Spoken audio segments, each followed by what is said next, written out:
can never remember how to get the item from the rec. Now, that's not what we want here, but if we give it a little bit more information like this, oh yeah, it's on the body. Whenever I'm working in React, I tend to forget things like, how do I add an inline style to like an H1 tag? But what you can do is just add a comment with the control/ here and just say an H1 with inline style. You don't even have to spell it right. And there you go.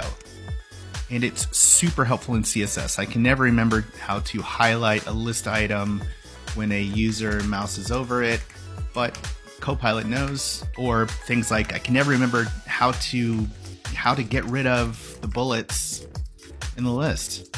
Again, you don't have to spell this correctly. CoPilot knows. And finally, the thing that nobody can remember.